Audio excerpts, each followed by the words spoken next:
Qu'est-ce que c'est l'insuffisance thyréotrope? C'est un défaut de stimulation de la glande thyroïde par la TSH, qui est l'hormone thyréostimulante sécrétée par l'hypophyse. Ceci entraîne un défaut de fonctionnement de la thyroïde.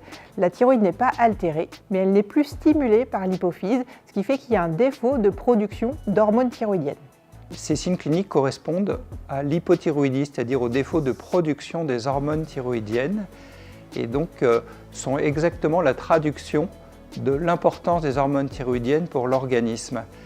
Quand on fabrique mal les hormones thyroïdiennes, eh bien on va mal grandir. Les hormones thyroïdiennes sont très importantes pour la croissance et donc un enfant avec une hypothyroïdie va avoir une croissance qui se ralentit progressivement, qui s'écarte des courbes normales. Les hormones thyroïdiennes, elles sont aussi importantes pour la maturation neuronale et en conséquence, en cas de défaut de production, on pourra observer un retard de développement, un retard moteur, un retard de langage. Les signes cliniques de l'insuffisance thyréotrope sont les mêmes que l'hypothyroïdie périphérique chez l'adulte.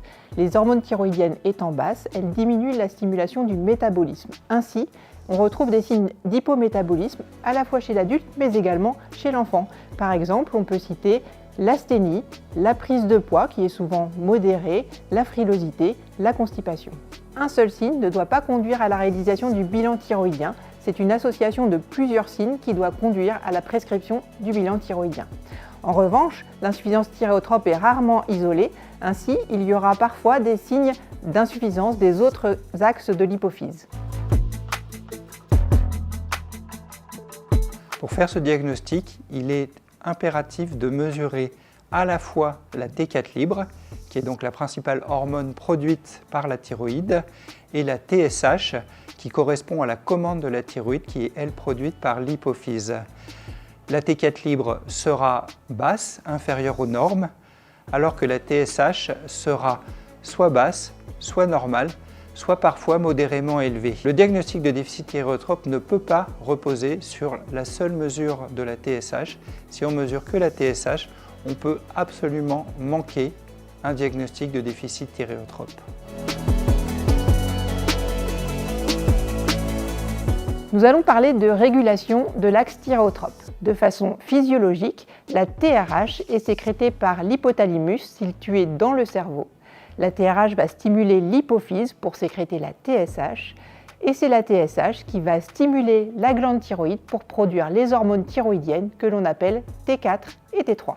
Dans l'insuffisance thyréotrope, il y a un processus qui empêche la sécrétion de TSH. Ce processus peut également empêcher la sécrétion de TRH au niveau hypothalamique. Ainsi, la glande thyroïdienne ne va pas être stimulée et on va avoir un défaut de production d'hormones thyroïdiennes, donc de T4 et de T3.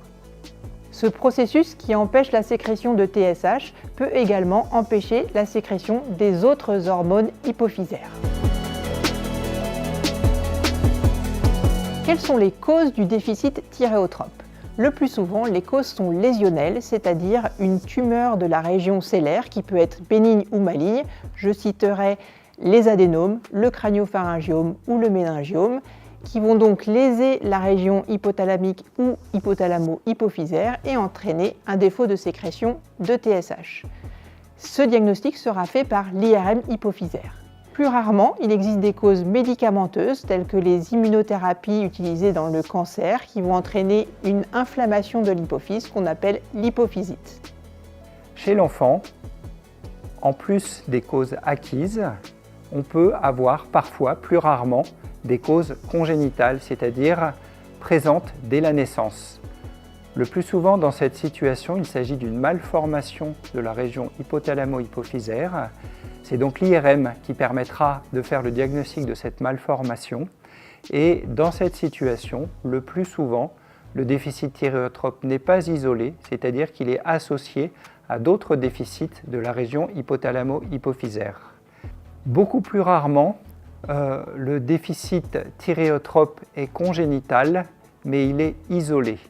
Dans cette situation, l'IRM crânienne sera normale, il n'y a pas de malformation de la région hypothalamo-hypophysaire et la cause est à rechercher au plan génétique, au plan moléculaire, on va étudier les gènes qui sont impliqués dans la production de la TSH.